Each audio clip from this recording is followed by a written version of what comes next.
Igualmente, y agradecemos la presencia en el estudio de la doctora Marcela Bravo Aúja, de la Facultad de Ciencias Políticas y Sociales de la UNAM, para hablar de este proceso electoral, pues pocas veces o nunca antes visto quizá. Doctora, ¿cómo le va? Gracias por estar con nosotros. Buenos días, muchas gracias por la invitación. Pues ya no sé qué tanto interesa el proceso electoral al auditorio, me refiero sí, porque los estudiosos nos vamos a quedar, yo creo, años analizando todo este fenómeno del, pues que lleva Andrés Manuel López Obrador a arrasar de la manera que arrasó el domingo pasado. Representa, muchos han dicho una elección histórica. Bueno, todas las elecciones son históricas, están situadas en la historia, pero sí es una elección crítica que marca el final de un periodo político electoral.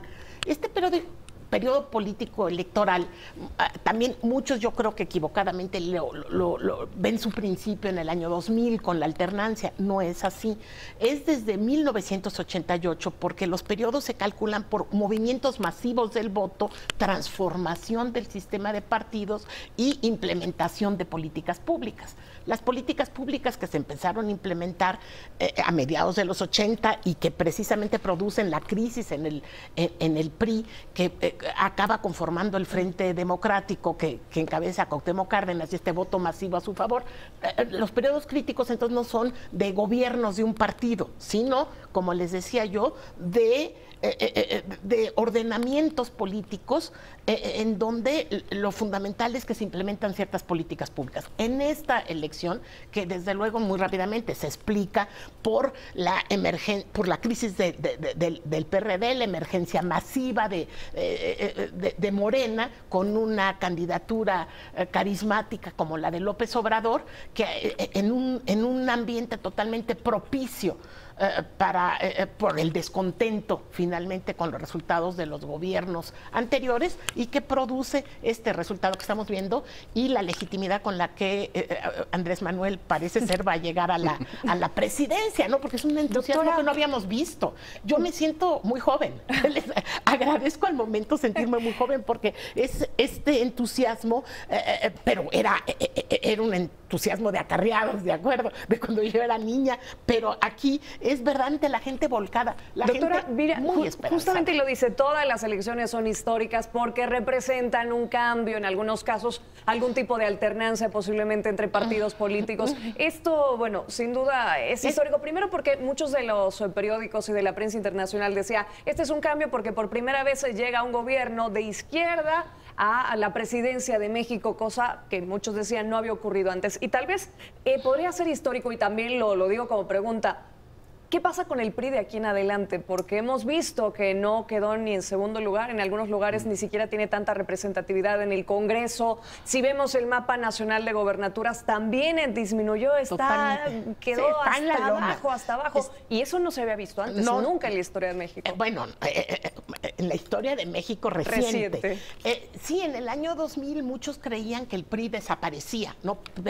Perdiendo el poder, el ejecutivo, pues, que pensaban que ya iba a desaparecer. Desde luego no desapareció, porque el PRI se quedó como el partido más fuerte, seguía siendo el partido más fuerte, y esta fuerza estaba a nivel de lo local y de lo regional, la fuerza de los gobernadores que tenía, su peso en los congresos locales, su fuerza, quizás no de primer lugar en muchos momentos, pero la manera que supo jugar el ser minoría en el Congreso, en los momentos en los que lo fue. Desde luego no desapareció. Ahorita es muy posible que esto sí esté significando la desaparición del PRI, pero todo está en veremos. Todo está en veremos, porque habría que ver qué tipo de alianzas va a hacer Morena con los distintos partidos políticos, porque se ve que ¿las necesita? Porque tiene todo el Congreso a su favor, doctor. Es que sí las necesita, porque sí tiene, y todo el mundo nos preguntábamos, ya no nos preguntábamos quién iba a ganar, ¿verdad? Sino cómo iba a quedar el Congreso, la Cámara de Diputados, la Cámara de Senadores. Sí, su coalición llega a tener mayoría en la en la Cámara de Diputados y en la Cámara de Senadores. Bueno, todavía tenemos que ver el reparto de los pluris, pero es lo más probable que esto suceda. Pero las negociaciones, todo esto se va a recomponer, porque finalmente el Partido Encuentro Social es un partido que a lo mejor pierde su registro de entrada. Qué interesante esta situación. Ya ver qué maniobra hace para no perderlo. Sí, qué porcentaje tan importante de curules va a tener, y sin embargo por la votación posiblemente pierda su registro. Y finalmente es un partido quizás distinto de las políticas. Todo va a depender de la profundidad del cambio que realmente va a poder efectuar AMLO, pero muy posiblemente en muchas cosas no jalen con él. Entonces, ¿Y qué tan bueno pueda llegar a ser que el partido como tal, no solamente el presidente Andrés Manuel López Obrador, tenga la mayor cantidad de poder, es decir, el Congreso, las gobernaturas? ¿Qué tan bueno es tener todo el peso, la mayor parte en un solo lado de la balanza? ¿Usted qué ha oído? Porque yo pienso que hay opiniones bien encontradas en este sentido.